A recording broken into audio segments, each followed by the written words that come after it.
Hello বন্ধুরা, আজ সম্পূর্ণ একটি নতুন মাছের রেসিপি নিয়ে চলে এসেছি। এটা জানি না তোমরা খেয়েছো কিনা, যদি না খেয়ে থাকো তাহলে অবশ্যই করে খাবে।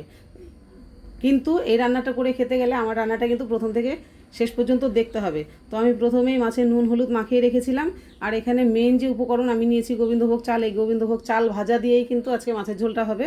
তো গোবিন্দভোগ চালটাকে আমি তার জন্য নিয়েছি অল্প করে। তো তার জন্য আমি প্রথমেই আগে একটা মশলা বানিয়ে নিয়েছি ধনে আর জিরে। এটাকে আমি একটু ভেজে নিলাম শুকনো খোলায়। আর এই দেখো খুব সামান্য পরিমাণ 2 চামচ মতো আমি নিয়েছি গোবিন্দভোগ চাল। এই চালটাকে কিন্তু আমি খুব ভালো করে শুকনো খোলায় ভেজে নিলাম।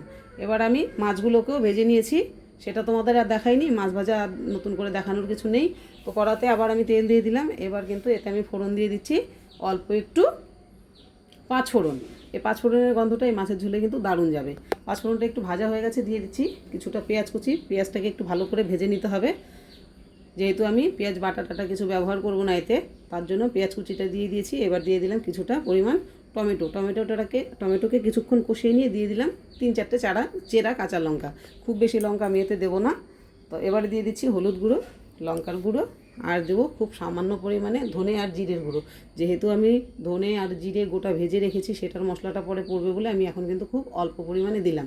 এবার আমি দিয়ে দিচ্ছি এতে স্বাদ অনুযায়ী লবণ।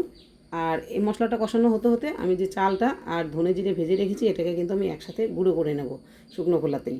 তো এটাকে গুঁড়ো করা হয়ে গেছে। এদিকে মশলাতে তেল ছেড়ে দিয়েছে। আমি দিয়ে দিলাম এতে গরম জল দিয়ে জলটা ফুটে উঠলেই আমি এর মধ্যে দিয়ে দিলাম মটরশুঁটি আর দিয়ে দিচ্ছি ভেজে রাখা মাছগুলো। যেহেতু এখনকার ফ্রিজের মটরশুঁটি খুবই নরম থাকে, তাই খুব বেশি একটা সেদ্ধ করার দরকার হয় না। তো ঝোল ফুটে উঠলে আমি মটরশুঁটি আর মাছটাকে দিয়ে দিয়েছি। এবার এটাকে আমি ঢেকে 3-4 মিনিটের জন্য ছেড়ে দেবো, যাতে মাছটা শুধুমাত্র সেদ্ধ হয়ে যায়। তো এই দেখো আমার মাছটা সেদ্ধ হয়ে গেছে, কি সুন্দর হয়ে ঝোলটা ফুটে উঠেছে। এবার আমি এতে দিয়ে দেবো সেই ভেজে রাখা চালের গুঁড়ো আর ধনে জিরের গুঁড়োটা। কিন্তু একটা জিনিস খেয়াল রাখতে হবে, যেহেতু চালের গুঁড়ো একবারে দিলে কিন্তু জিনিসটা দলা হয়ে যেতে পারে, তাই জন্য অল্প অল্প করে চামচ দিয়ে ঝোলের সাথে মিশিয়ে নিতে হবে। তো আমার এই যে এরকম করে মাছের ঝোল পুরো কমপ্লিট হয়ে গেল। কোনো সবজি টবজি কিচ্ছু লাগবে না, সামান্য তেল মশলা দিয়ে যেরকম বাড়িতে থাকে হয়ে গেল মাছের ঝোল। এরকম একটা মাছের ঝোল থাকলে গরম গরম ভাতের সাথে আর কোনো কিছুই লাগবে না। তোমরা অবশ্যই এইভাবে করে খাবে এবং জানাবে আমার রান্নাটা কেমন হয়েছে। ভালো লাগলে আমার চ্যানেলটিকে সাবস্ক্রাইব করে আমার পাশে থাকবে। আজ এই পর্যন্তই, টাটা, দেখা হবে পরবর্তী রেসিপিতে।